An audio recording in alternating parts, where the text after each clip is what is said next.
This is my second take.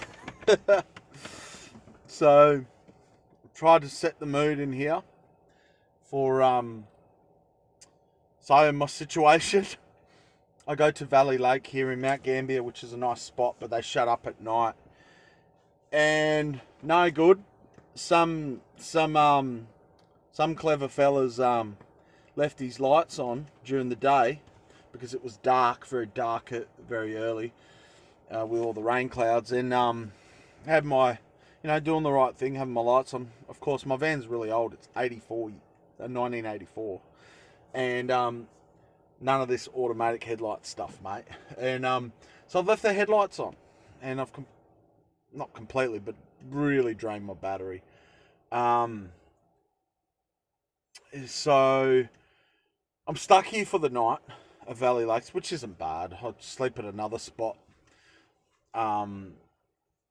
Yeah, so I'm thinking I haven't done a nighttime video for you guys.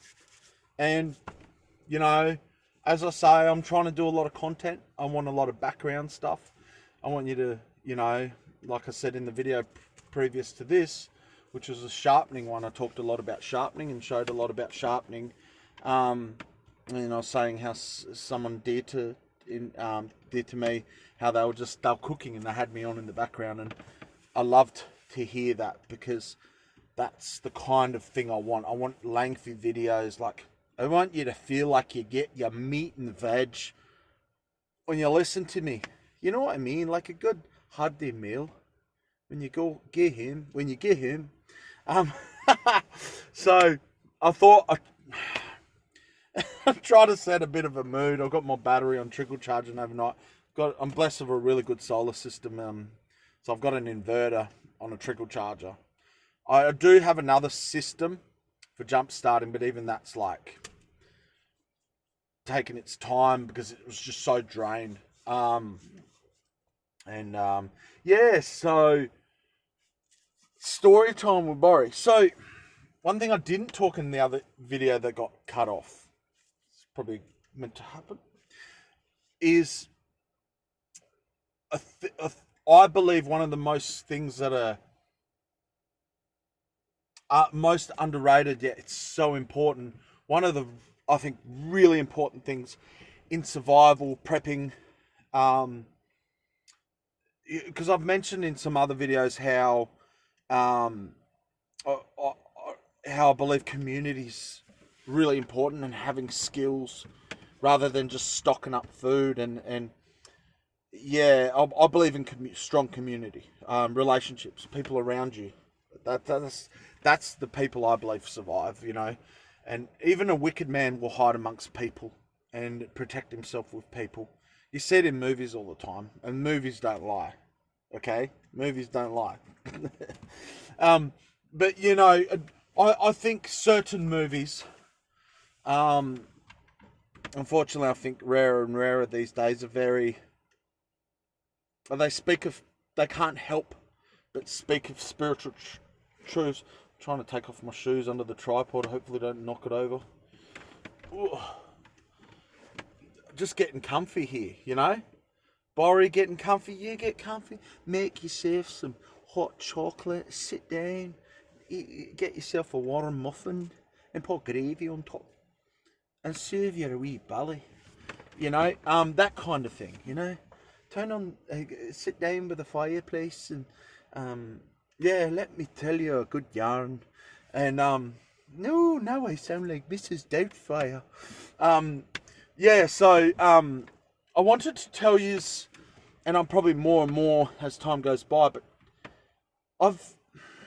I've been very blessed to have, from a young age, lived an interesting life. As far as adventure goes and wild things and all that, I was a real bush kid. People thought I'd grow up to be like Bush Tucker Man or Steve Irwin. And so yeah, a lot of people like. I've even met people that they're like, oh, we're always wondering what you'll be like when you grow up because of how wild I was. I'm glad I got to taste the wild. It's something in me. It's something in me that God often reminds me of, where I'm out in the wilds and, just experiencing the wild, the taste, the smells, the rawness, of being in the wild.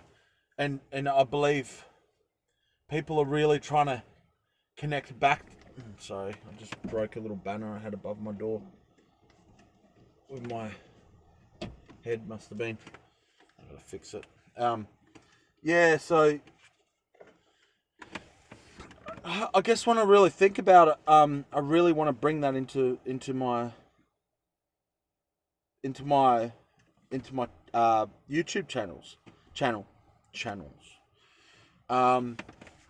And so you guys can kind of, and it's starting to happen. I feel like it is. But I want to inspire people, encourage people. I want people to be like, and the people have, and they've gone, oh, I want to do my YouTube again, and it makes me want to do. Man, I don't mean this in a nasty way to myself, but honestly, if I can do this, if this can happen, and I think it is happening in some capacity, who knows? Maybe it could be never to make money off YouTube, which would be awesome. Of course, it would be awesome. Imagine that. That'd be awesome. But that might never happen. But even if it's like, oh, you did 100 videos and then you stopped, I still think it's worth it, even what I've seen. And just people's reactions. And I even had a workmate, repeating myself, I think, but had a workmate, he's like, oh, I wish I could do the things you're doing in those videos. And I said to him, maybe in some sense that, I'm doing it so you might not have to, like you could watch and, and dream and I'm not trying to say it's the same thing, but I think with all the information and media and life, and I'll be the first to say this, sometimes it's hard just to find a bit of rest and peace. And of course, where I really get my peace from is God. But there's things that He puts in as my responsibility to step into when it comes to peace, and that,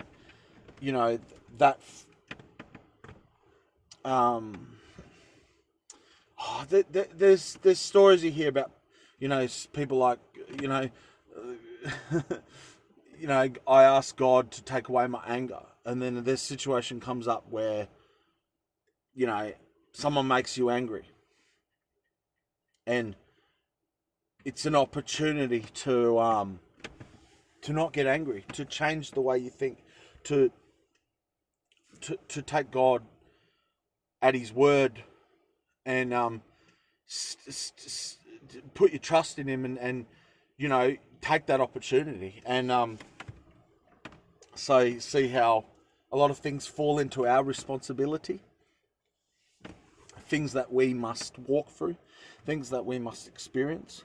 And very much my life at the moment with a lot of things, I tell people I'm not going to stay as a man in the van, man in the van. I'm not going to stay here, man. I'm going places.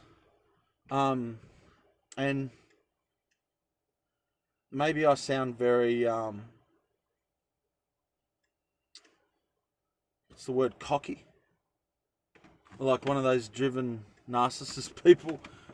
I'm not, in the sense, I'm just passionate, and it's hard, and I know God's good. He's proven Himself to me too many times, and so I'll talk a little bit about Gundy. So Gundy, Anthony, and I did ask him permission. I said, look, I'm going to talk about you. And he goes, you could tell he doesn't really care for that. But he wasn't like, yeah, tell them about me or something. Nah. So I grew up in a really rough area, and it was really rough. I got scars in my head from people throwing rocks over the fence. I thought it was normal for a lot of my life that, you're walking from school or to school and you're scared for your life. I thought that was normal to be bullied like that, to be scared for your life. I'm not saying I wasn't ever a cheeky kid or anything, And I got to tell you this story. So this story is going to make sense to something else. That's why I'm going to tell this story. So I need to tell you a story about one of my sisters. So I was a small kid, believe it or not. I wasn't always big man. I was actually a tiny kid. I was this little blonde little kid, and I was tiny. And I, unfortunately, I didn't really know because I got misdiagnosed before South America, which I lived in South America as a kid. But before we went there, and where I grew up in this rough area for about up until the age of 10, I didn't really understand why I was in a lot of pain bushwalking. I didn't understand why it was so hard to be quick. Even though people thought I was quick and stuff, but I was always pushing myself extra because I didn't know it really, but I didn't know it, but I'm born with this condition with my feet, and I won't go into it, but let's just say there was a lot of pain, and there's still a lot of pain, and that's why I currently don't work. There's things I'm trying to set up, and it's brutal, guys. It's I don't say that lightly. My feet are really bad. I went through some stuff, and I was fighting with everything I had to stay at work. Guys would do 10 hours, 12 hours, or whatever. Borry was doing 8, which I was grateful for. But 8 was already killing me. Please understand what it's like try to understand. So I would leave work, and if I had to go to the supermarket and stuff, I'm dreading it.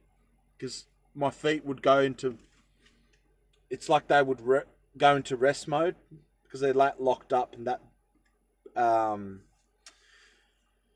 they lack that movement. So what happens, they lock up into positions. So when I'm walking all day at work, I'll go through what I call breaking in mode, and my feet will break in. But then as soon as I rest for too long, they go back like this, and then it's painful to walk on them. Very, very, very painful. Every weekend, every time I had time off, it was like I had to break them in again. It's painful, but I had God, and He would absolutely. I could go into how much God gave me the strength constantly. At those times, His Spirit would hit me that hard. I remember laughing at one place, and I'm working under the influence. I'm working, and I was drunk. It was like I was drunk. I wasn't drunk by alcohol, obviously, but I was just full of His tangible presence, and I was just singing away, and it was good. There was no pain, and yeah.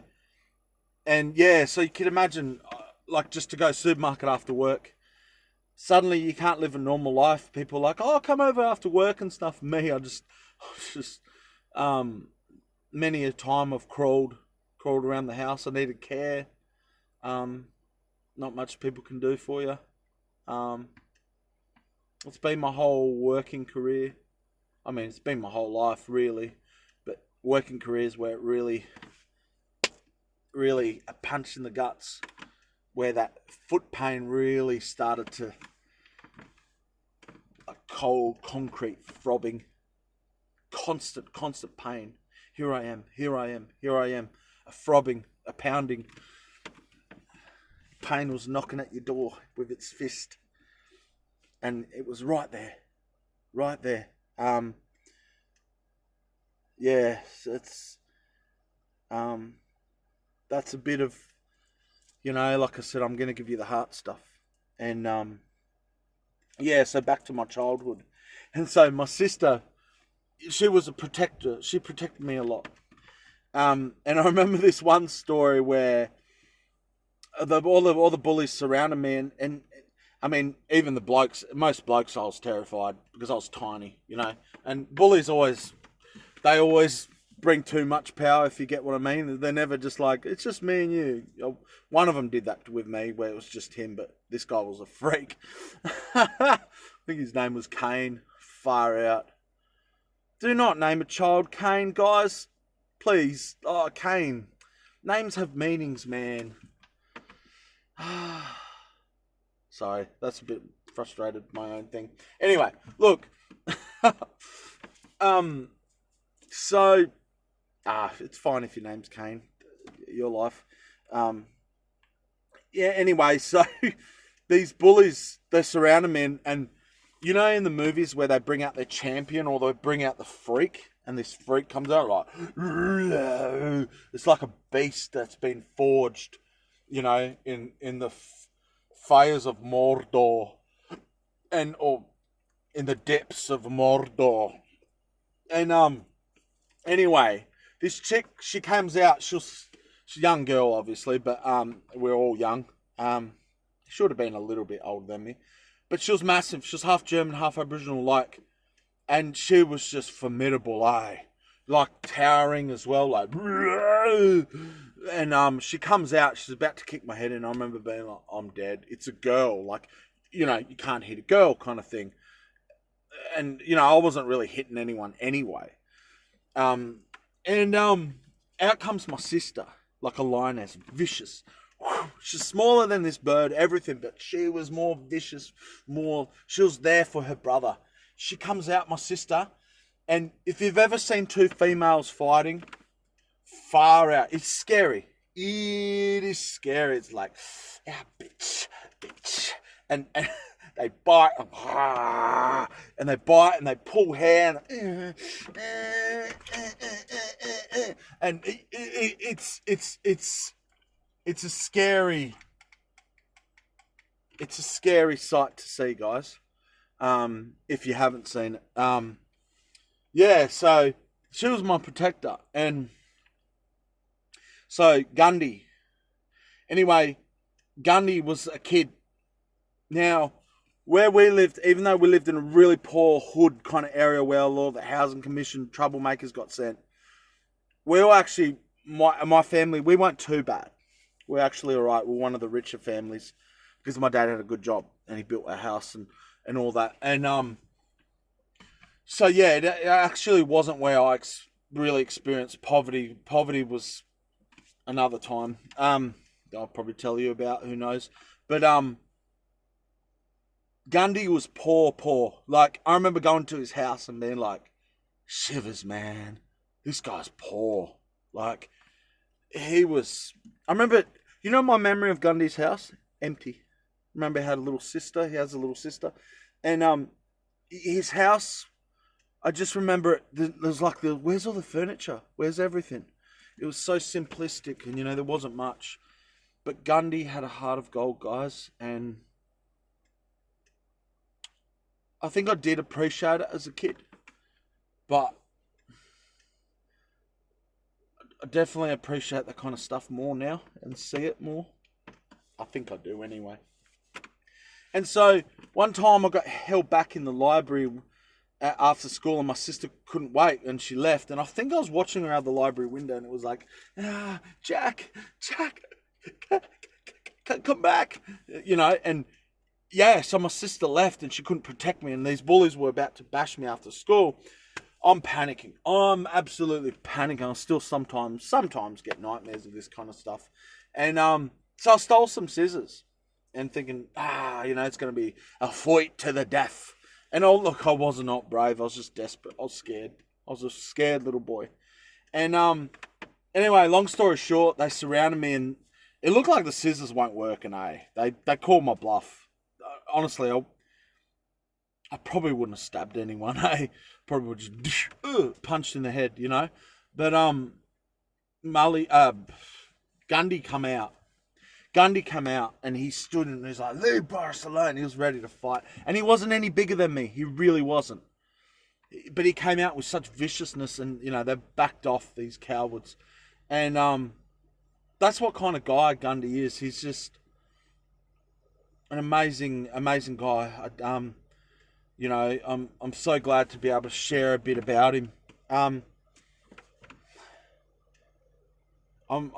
shocked too, because he's been very generous to me in my time. And I won't go into details, but trust me when I say he's a generous man, like insanely. And not only did he's just like, do it to someone else when you can, And he was actually boasting about someone that he thinks is real generous, And that's what he did when I brought it up to him, because obviously how could you not? And yeah, Gundy, if you listen to this, as much as you said I impacted your life, you impacted a lot of our lives, and I remember talking to other friends when we've grown up about you.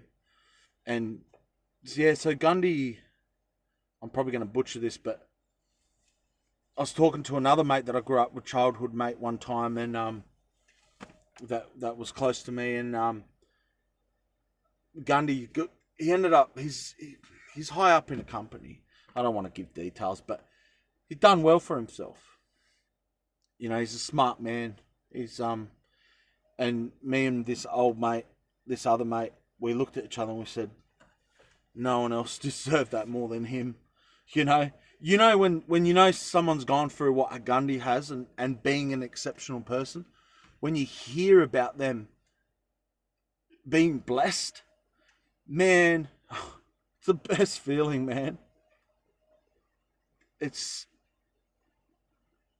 really is. When I heard that he's quite successful by another mate, because his mate's like telling me he won't, like, Gundy won't boast. He won't cook his own chook. I just made that up. Sounded right though, but he won't tell you how great he is. You have you. He's one of those guys you'll be shocked. You're like, what? Because he's not boasting. He's not that type of guy. It just says so much about him. And yeah, guys, I hope you enjoy the story about Gundy, and you're going to hear more about stories of my life, because I've got a lot of them. A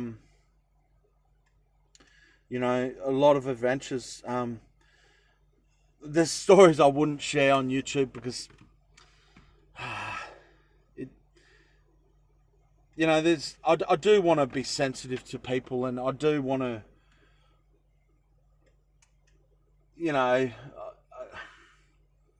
there's some things that I wouldn't do now, but it's interesting, the stories that come out of things. Oh, I should tell you about one story. So when we got to our farm, we had this big American-style barn in South America when I was a kid, when we lived there. I lived there for about 2.5 years as a kid, and I was the only one in the family that didn't want to go back. And had this big American-style barn, and we rocked up to the property. We were still just moved in. And there was like this tree at the kind of side and the back of the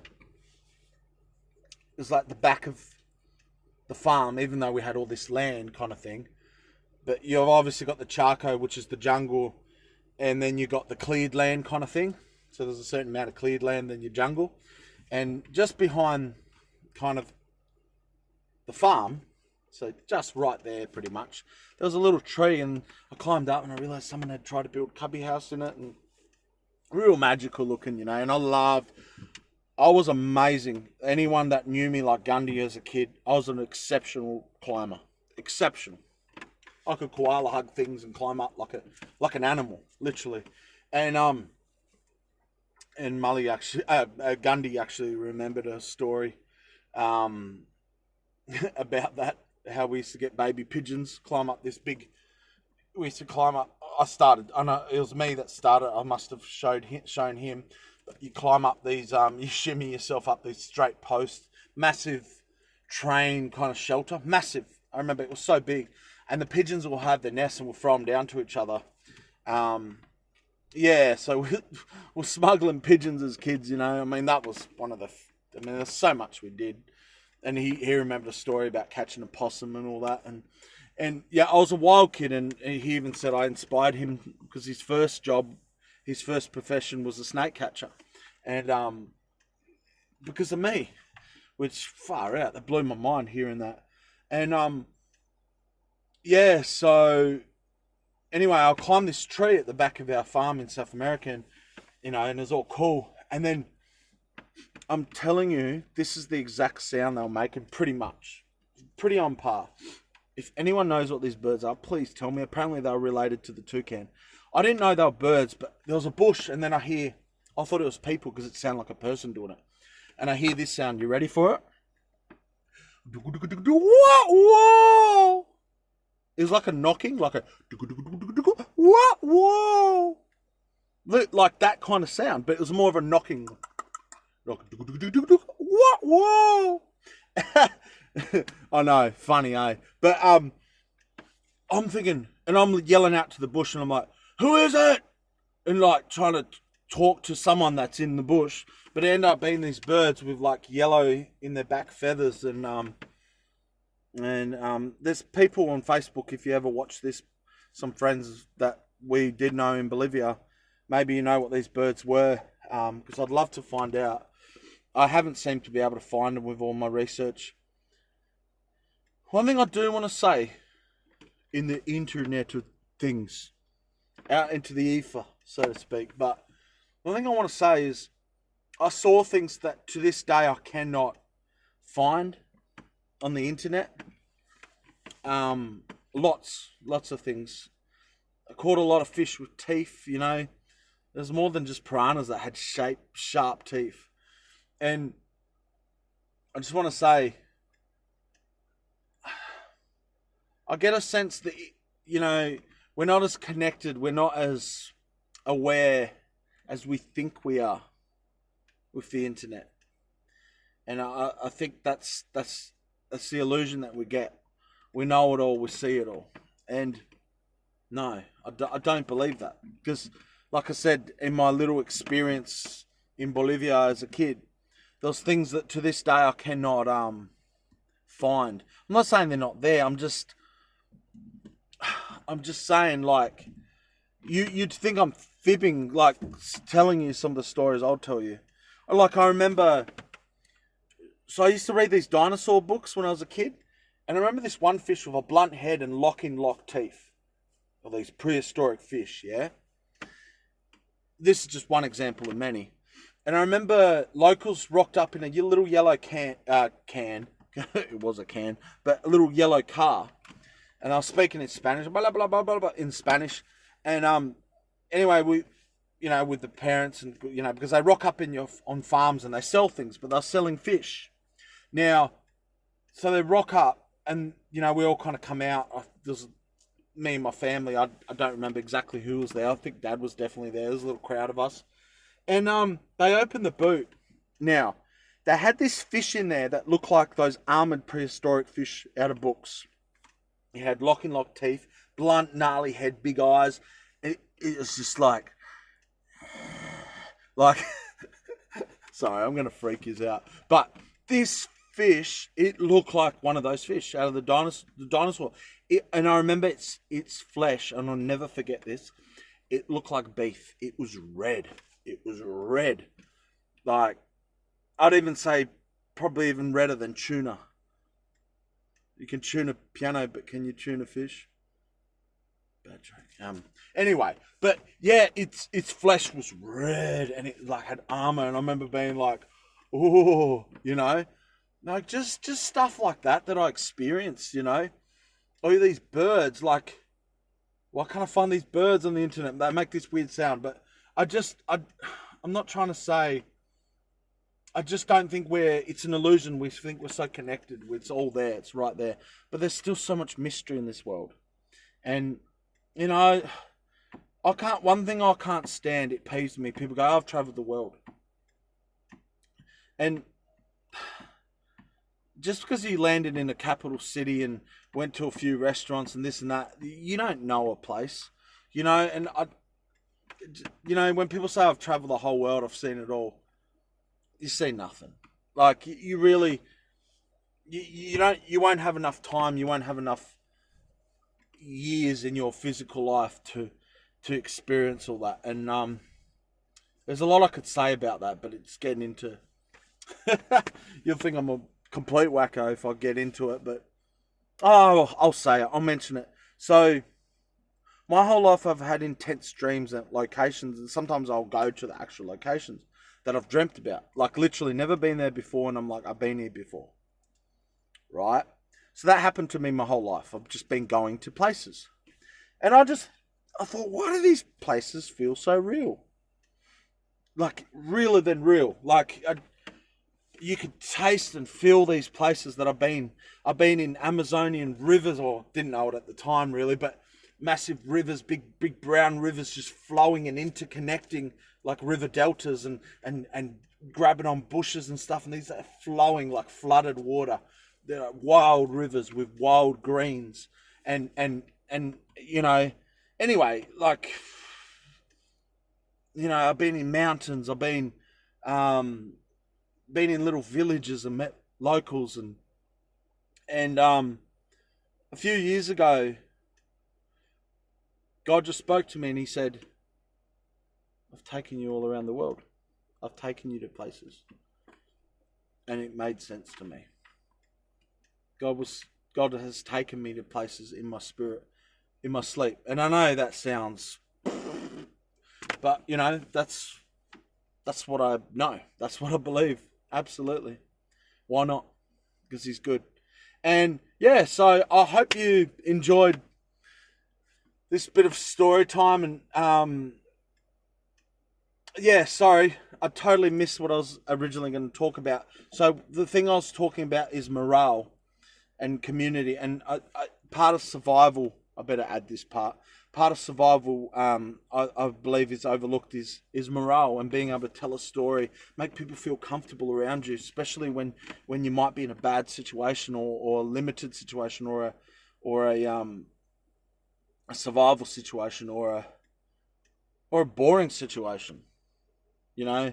And yeah, I mean, I'll get around to it sometime, but I even want to learn like card games and stuff, because when you can play card games with people, you know, it can be really fun and entertaining.